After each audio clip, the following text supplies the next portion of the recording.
Sign the papers or get out. My husband's voice was flat as he delivered the ultimatum. I looked down at the document. The language was clumsy, but the intention was clear. He wanted to take everything I had built, everything I had inherited. Without hesitation, I signed my name on the paper.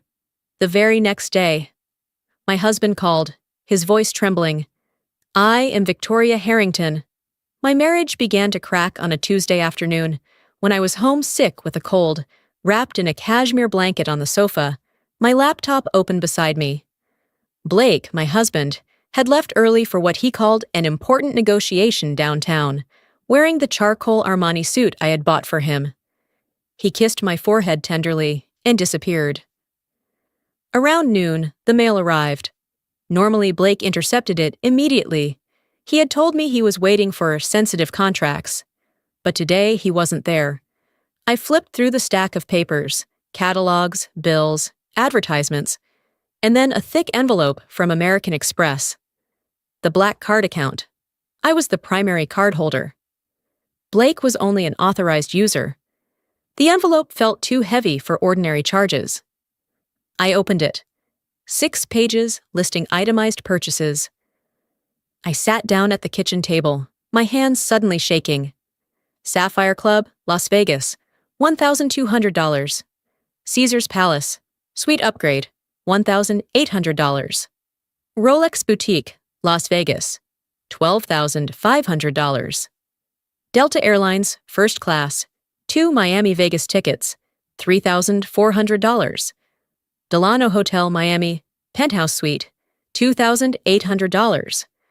Tiffany & Company, $4,200. I noticed the dates. The Vegas charges were from a weekend Blake had told me he was attending a silent meditation retreat, completely offline and without phone signal to preserve the spiritual authenticity of the experience. The Rolex purchase happened 3 days before my birthday, when Blake gave me a handwritten card saying that my real gift was being processed.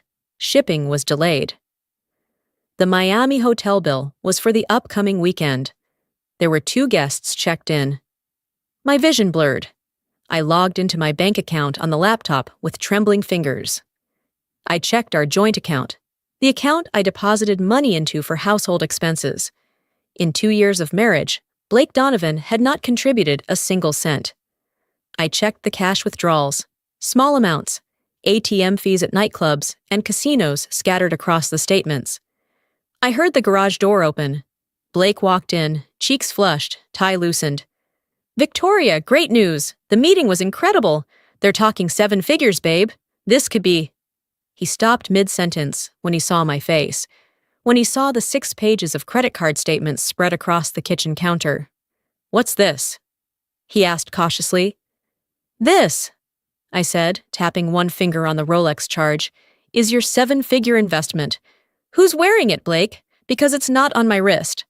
For a split second, panic flickered across his face. Then the mask slid back into place, smooth and practiced. Did you open my mail?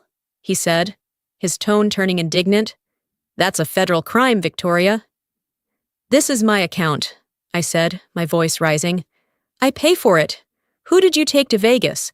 Who are you planning to take to Miami? He opened the refrigerator, took out a bottle of water, twisted the cap with an almost unbelievable calm. The Rolex is an investment, he said. I'll resell it for profit. You have to spend money to make money. The Vegas trip was a bachelor party for a potential investor. I didn't tell you because I knew you'd get irrational and jealous, just like you're doing right now. The Miami booking is for a business meeting. I hired a virtual assistant to help coordinate my deals. You don't have a business, I said, my voice shaking. You don't have investors. You don't have contracts. You're just draining my money. And you've exhausted me. His expression went cold, all the fake warmth evaporating. Careful, Victoria, he said quietly. You sound unstable. This is not how a supportive wife speaks to her husband. I'm trying to build a future for us, and you're obsessing over trivial details. $12,000 a month is not trivial.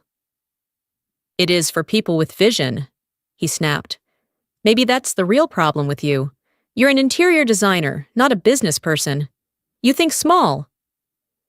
He walked away, leaving me alone with the evidence of his betrayal scattered across the counter. That night, he slept on the couch. I didn't sleep at all. The early warning signs I had chosen to ignore were now painfully clear. Act 2. 4 years ago, I was standing at a charity gala for children's hospitals. I was 36 at the time, single by choice after a decade spent focusing on building my business, and at the peak of my career. Victoria Harrington Interiors had just landed the interior design contract for a new luxury apartment development downtown. A multi-million-dollar project that would cement my reputation as one of the leading designers in the field. However, that was what people saw. Inside, I felt lonely. I had never admitted it to anyone, but coming home every night to my parents' beautiful house, wandering alone through 6 bedrooms, was starting to feel more isolating than freeing. I was examining a silent auction item, an ugly abstract painting someone had donated with wildly optimistic expectations, when a voice behind me said, "You know, I think that painting is actually hanging upside down, and even then it doesn't help." I turned and saw a tall, broad-shouldered man in a perfectly tailored tuxedo, elegant hair, and fine lines around his eyes that suggested charm and experience.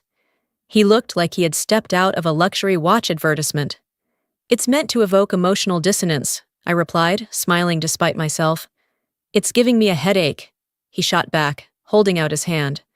"Blake Donovan. I work in private equity and venture capital." Private equity.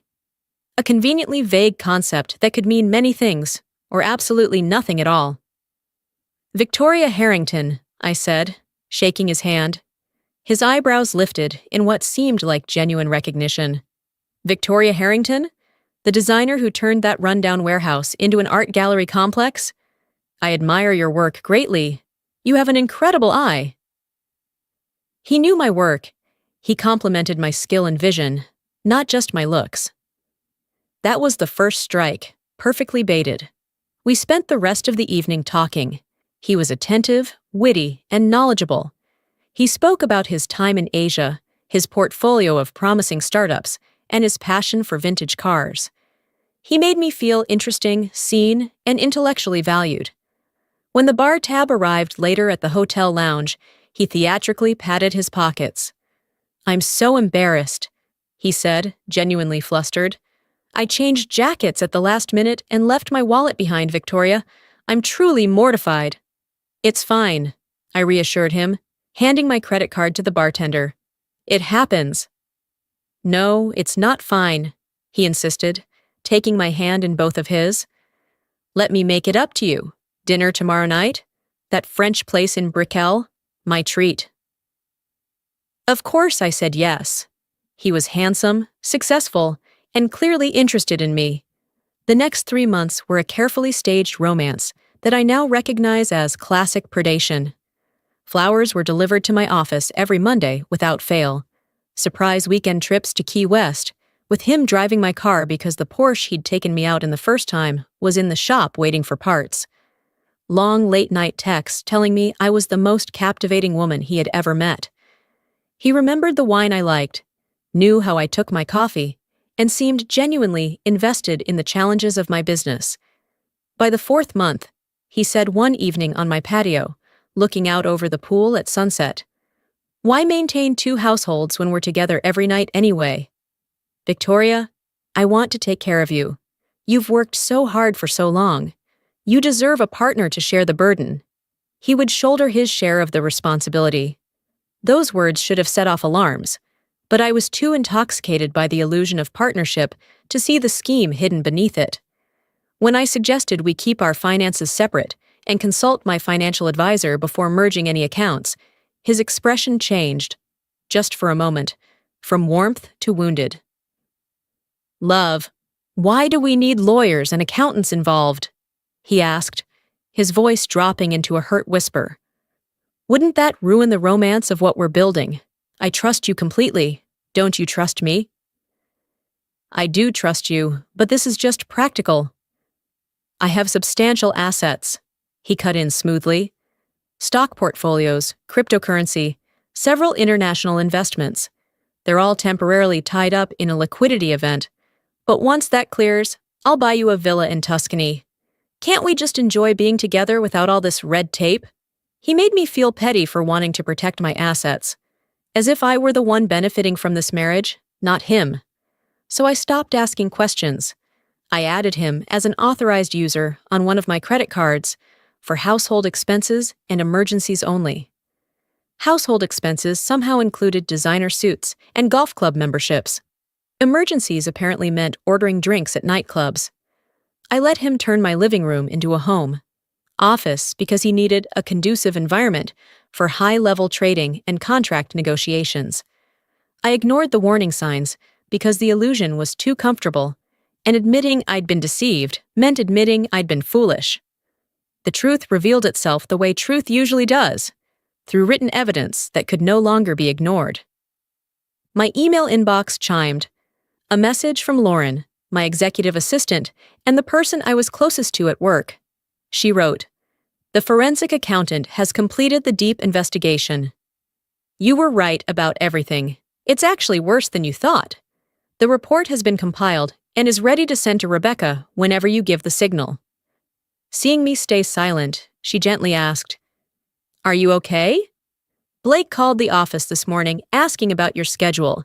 I told him you hadn't finalized your week yet. Do you want me to delay him?" What I had once understood as his concern for my schedule, I now recognized clearly as control. I replied immediately, "Send everything to Rebecca right away. And Lauren, cancel all of my appointments for the rest of the week. I have personal matters to handle." I had made a decision. I didn't cancel his credit cards. I didn't confront him again. I called a private investigator named Ryan Vance, a former military intelligence officer who now ran a small firm specializing in infidelity and fraud cases. 2 days later, while Blake was supposedly closing deals in South Beach, Ryan sent me a secure link to a cloud folder. I locked my bedroom door, put on my headphones, and opened the files. The photos appeared first. Blake at a beachside bar, wearing the linen shirt I had bought him, his arm draped around a young woman, probably no older than 25. She was wearing a bikini that cost more than my monthly rent used to, her hand resting possessively on his thigh. Caption: Tiffany Miller, 24. Personal trainer. 3 months behind on rent for her studio apartment in Wynwood. A series of images followed, of them drinking, laughing, kissing on the balcony of a hotel. Then came the video files. I clicked on the one labeled Patio Enhanced Audio. Blake and Tiffany were sitting at an outdoor restaurant overlooking the ocean, the sunset bathing everything in gold, a scene carefully designed to look romantic. "She's such a nuisance," Tiffany said, her voice full of complaint. "Always obsessing over money. When are you going to leave her? You promised me before summer. I'm sick of living in that dump while you play husband and wife with her." "I can't leave yet," Blake said, leaning back in his chair. "If I leave now, I get nothing. I signed a prenuptial agreement, remember? If I walk away with nothing." I paused the video, my hand shaking so badly I could barely hold the phone. We had a prenuptial agreement. It was the single smartest decision I had made before marrying him, one my lawyer had insisted on despite Blake's wounded protests about trust and romance. I hit play again. "So, what's the plan?" Tiffany pressed. "I don't want to live forever as your mistress." "We wait," Blake said, his voice turning cold and calculated. "I'll break her down. I'll push her until she collapses. My lawyer says that if I can prove she's emotionally unstable, or if I can pressure her into signing a post-nuptial agreement that voids the original prenup, we'll win. I just need to make her believe the marriage is failing because of her. Make her desperate to save it. Then she'll sign anything."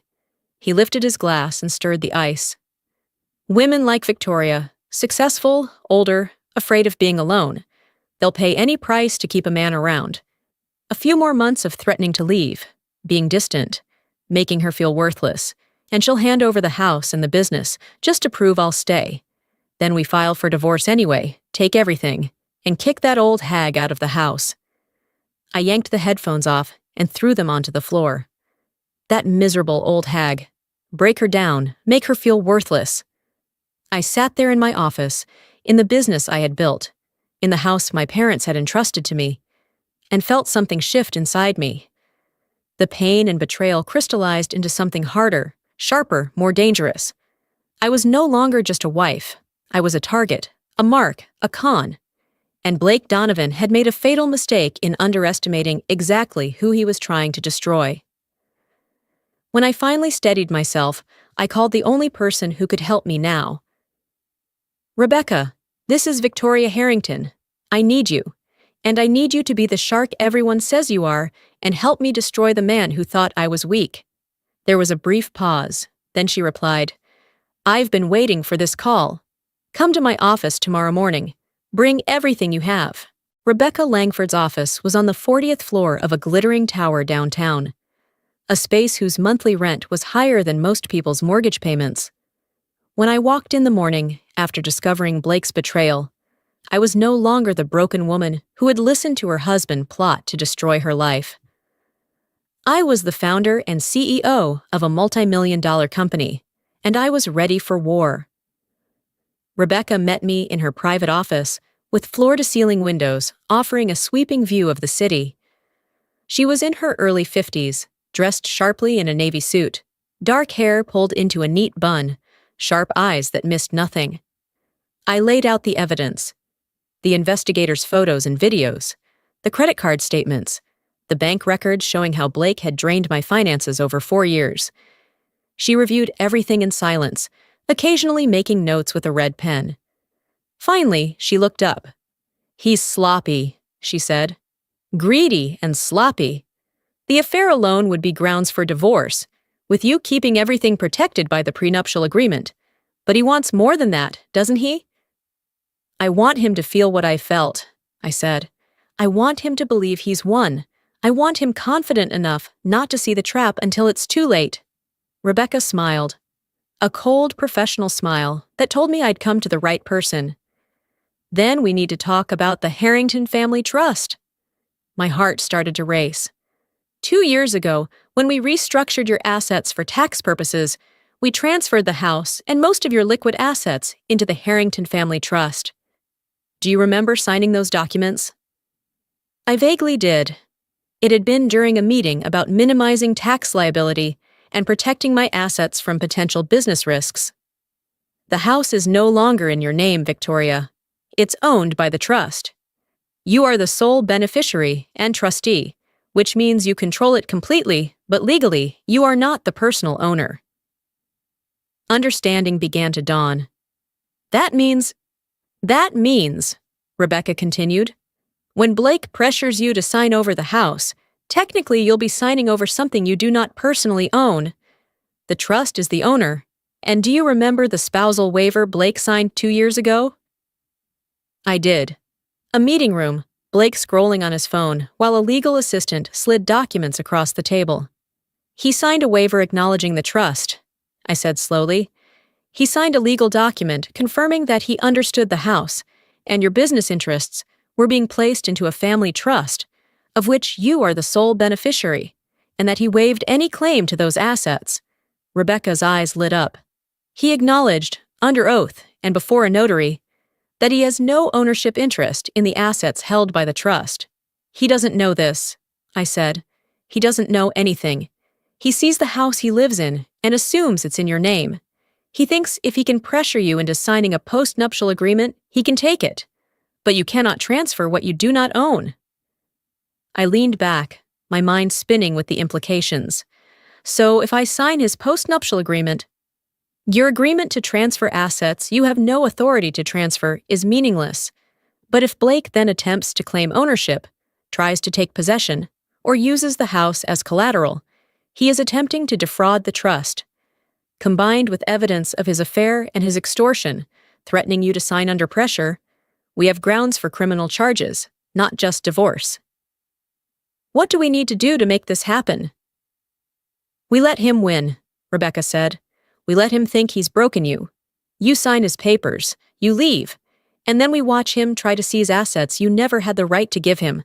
The moment he acts on those fraudulent documents, and he will, because men like Blake can't help themselves, We charge him with fraud, extortion, and theft. What do I need to do? Exactly what you've been doing. Play the woman who collapses under pressure. Let him issue the ultimatum, sign it, walk away, and then let me handle the rest. The next day, I performed as if I deserved an Oscar. I stopped wearing makeup. I let dishes pile up in the sink. I even forgot to hire the gardener. Meanwhile, I deliberately left a folder on my desk titled Asset Valuation. Inside were documents showing the house had increased in value to $10 million, and the business held more than $2 million in liquid assets. Then, I accidentally left my office door open, and when I returned, I saw the folder had been moved. That evening, I checked the security camera footage and saw Blake photographing every page, then texting the images to someone. The trap was set. Now all I had to do was wait for him to spring it. The morning of the ultimatum. It was 7 a.m. on Thursday. I was still in my workout clothes, black leggings and a sweat-wicking jacket, my hair in a ponytail, about to make coffee and answer a few emails before showering. Instead, I heard Blake call out, "We need to have a serious talk this morning," he declared. "I've been thinking about our future, about how to fix the problems between us." My husband, Blake. He was sitting in my leather executive chair, a silk robe draped loosely over a t-shirt, bare feet propped on the edge of my polished wooden desk, looking exactly like a man who owned the place. "Sign the papers or get out." My husband's voice was flat, almost bored, as he delivered the ultimatum from behind my mahogany desk. When I looked at the words on the page, I was genuinely stunned by the sheer audacity. "What do you mean, Blake?" I said, my voice barely a whisper. Blake leaned back in the chair, lacing his fingers behind his head, as if posing for a men's lifestyle magazine. He was 42, with carefully styled hair I once found so attractive, wearing the expensive silk robe I had bought him for Christmas last year. "Read it," he replied. "Marriage is a partnership. 50-50. But since you've been so difficult about supporting my business ventures and respecting my role in this family, it's time we reassessed our arrangement." He tapped the stack of papers between us. "This is a post-nuptial agreement," he continued, his tone condescending, like he was explaining something simple to someone slow. "It grants me ownership of this house and 50% controlling interest in your design firm. That's fair, considering the emotional support I've provided you over the past 4 years." I almost laughed out loud. Emotional support. This was the man who had forgotten my birthday 3 years in a row. The man who had spent 4 years systematically draining my bank accounts without contributing a single dollar to household expenses. "And what if I refuse to sign?" I asked, moving slowly toward the desk. His eyes tracked every movement with hunger. He mistook my calm for surrender, my silence for weakness. "Then I'll file for divorce," he said simply. "And Victoria, I promise you, I will make you suffer. I'll drag this out for years. I'll freeze your assets. I'll destroy your reputation. My lawyer says I have solid grounds for substantial spousal support. After all, I've become accustomed to a certain standard of living during our marriage. I deserve to maintain it." He spread his arms wide, as if presenting the room, the house, my entire life as evidence.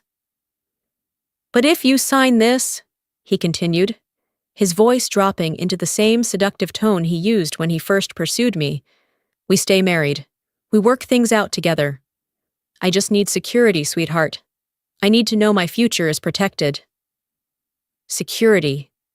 He wanted security. The man who had squandered $300,000 of my money in 2 years wanted to lecture me about security. I looked down at the document. The language was clumsy, clearly drafted in haste by the strip mall attorney he played poker with twice a month. Transfer of ownership, assignment of equity, irrevocable rights to all real property. The words blurred before my eyes, but the intent was clear. He wanted the deed to the house my parents had left me, the stunning 6-bedroom home with a pool and gardens, located in one of the most exclusive gated communities just outside Miami, worth around $10 million. He also wanted half of Victoria Harrington Interiors, the company I had built from nothing, now valued at over $2 million with steady annual revenue. He wanted to take everything I had built, everything I had inherited, and he truly believed he deserved it for having stood beside me for 4 years. I studied him carefully, really looked at him for the first time in months. The skin around his jaw had gone soft from too much expensive scotch and too little actual work. A slight belly, despite the costly gym membership he rarely used. And in his eyes, beneath the fake charm, there was a hardness, a cruelty I had pretended not to see. "So it's either the house and the business, or a broken marriage?" I asked, my finger lightly tracing the edge of the desk. "I just want assurance, Victoria," he corrected, his eyes locked on the heavy fountain pen resting on the desk near my hand. "Sign it, and everything goes back to normal. Everything will be fine, don't sign, and I promise you'll regret it. I'll make you lose everything by any means necessary." I picked up the pen, a Mont Blanc that had belonged to my father, one of the few personal items of his I still had. The gold nib caught the morning light. My heart should have been pounding. I should have felt fear, anger, or despair. Instead, something strange happened. A cold, crystal-clear calm settled over me, along with the intense focus I used to feel before stepping into high-stakes client presentations worth hundreds of thousands of dollars. "All right, Blake," I said softly. "You win." His eyes widened slightly. He clearly hadn't expected surrender so quickly. "Good girl," he said, leaning forward so fast the leather chair creaked. "You're making the smart choice, sweetheart. This is better for both of us." I uncapped the pen. I didn't hesitate. I bent over the paper and signed my name, Victoria Ann Harrington, with a firm, deliberate stroke at the bottom of every page, where the small gold dots indicated. The ink sank into the paper, dark and seemingly permanent. "Done," I said, snapping the pen closed with finality. Blake immediately snatched up the papers, scrutinizing every signature as if expecting them to vanish or reveal themselves as fake. His face glowed with satisfaction. "See?" he said, his voice dripping with contempt. "That wasn't so hard, was it? Now we're partners, equal partners." "Yes," I agreed. "That's what we're doing." I reached into my pocket and pulled out the house keys, the main key, the garage remote, and the security system fob, and dropped them onto the desk. They landed with a heavy metallic clatter that echoed through the quiet room. Then I slipped off my wedding ring, the platinum band with a small diamond that I had bought myself when Blake's credit card was declined at the jeweler. I placed it carefully beside the keys. "What are you doing?" Blake asked, confusion finally breaking through his arrogance. "You said sign or leave," I replied calmly. "I've signed. Now I'm leaving." "You don't have to go," he stammered, rising from my chair, still clutching the papers. "I didn't mean... We can celebrate this new agreement, have breakfast together, talk about our future." "Enjoy the house, Blake," I cut him off. "It's everything you ever wanted." I turned and walked out of the office, down the hallway lined with family photographs and original artwork my parents had collected over decades, through the foyer with its Italian imported marble floors, and out the front door into the warm Florida morning. I didn't take a suitcase. I didn't stop by the bedroom, didn't grab my laptop or anything else beyond my car keys, my phone, and my wallet. I simply walked to my car. The silver Porsche Cayenne Blake always complained was too flashy, even though I paid for it myself. Got in, started the engine, and drove through the gates of the community without looking back. As I merged onto the main road, I glanced in the rearview mirror. Blake was standing at the upstairs window of what used to be our bedroom, holding the papers up against the glass, a radiant smile on his face, like a man who had just won the lottery. He had no idea what he had done. He had no idea that he had just signed the contract that would lead to his own destruction. The suite at the Ritz-Carlton felt surreal in its quiet luxury. I set my bag down on the marble-topped console, and walked through the spacious living area to stand in front of the floor-to-ceiling window overlooking downtown.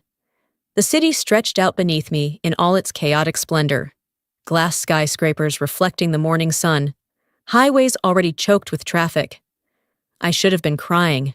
I should have called my sister or my best friend, sobbing over what had just happened. Instead, I felt strangely numb, as if I were watching myself from a great distance.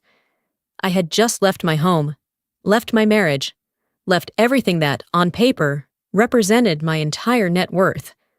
And I felt nothing but a dull ache in my chest, one that had nothing to do with the house or the money.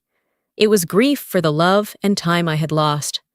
4 years of my life given to a man who saw me as nothing more than a bank account with benefits. My phone vibrated almost immediately. I ignored it, walked to the bar, and poured myself a glass of wine. I caught my reflection in the mirror. 36 years old, hair messy from my run, no makeup, fine lines forming around my eyes from late nights and relentless projects. When had I started to look this tired? Eventually, I picked up the phone. There were 17 missed calls from Blake, 6 text messages, each more urgent than the last. "Where did you go?" "Victoria, this is ridiculous. Come home." "You're being childish." "Call me now." "Fine. If you want to act like this, then go." I placed the phone face down on the coffee table and opened my laptop. I had emails to send, calls to make, plans to set in motion. Because while Blake thought he had won, while he was probably already measuring my office to move his mistress in, I still had work to do. First, I opened the smart home app connected to the house's security system. The system had cameras and microphones in every room, all streaming to a secure cloud server only I could access. I pulled up the living room camera. Blake was pacing in front of the fireplace, holding a glass of my Macallan 25, the $500 bottle. He was on the phone, laughing loudly, gesturing wildly. I turned on the audio. "I'm telling you, Tiffany, she just walked out, left everything behind. The house is mine, the business is mine too. You should have seen her face when I laid it all out. She didn't even fight back. I told you, she's too weak to fight." He took a long drink. "Yeah, the prenup is void now. This postnup replaces everything. She signed over full control. My lawyer says we're completely in the clear." He paused, listening to Tiffany on the other end. "No, she's just stupid. She loves me too much. She's probably at her sister's place right now, crying and hoping I'll call and tell her to come home." Another sip.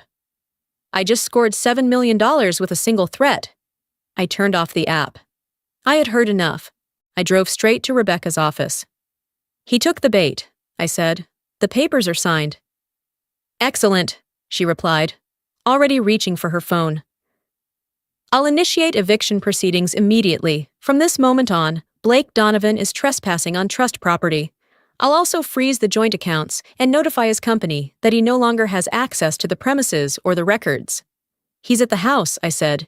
"He thinks it's his." "Technically, he's trespassing on private trust property," Rebecca said with a satisfied smile. "But let him celebrate his victory. The higher they climb, the harder they fall." My phone lit up with a flood of notifications from the smart home system. Front door unlocked, sound system activated, wine cellar opened, pool house occupied. On the video, I recognized her, Tiffany. His mistress had entered my house. "He brought her home," I said. "Even better," Rebecca replied. "That only strengthens our claim of emotional distress. Save the footage." I spent the rest of the day in Rebecca's office, watching on my phone as Blake and Tiffany threw a celebration at my house. They invited friends, opened my most expensive bottles of wine, took photos in my bedroom. Blake went live on Facebook, showing off his house to anyone who wanted to watch. I watched 20 strangers jump into my pool. I watched someone shatter my father's crystal wine glasses. I watched Blake pour my father's vintage Bordeaux into red plastic cups. By 10 o'clock the next morning, Blake's credit cards had been locked. The vehicle registered in my name had been reported for repossession. All streaming services and subscriptions I had been paying for were canceled. The joint checking account had been drained down to the legally required minimum. Then I logged into the smart home system and created a new routine.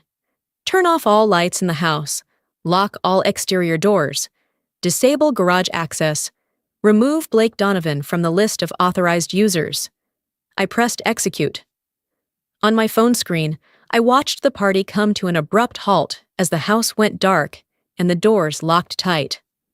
I saw Blake frantically try his codes, his keys, call the security company, only to be told he was not authorized to make changes. I watched him try to call an Uber with a credit card that had been declined. I saw his phone light up with message after message from Tiffany, demanding to know what was happening.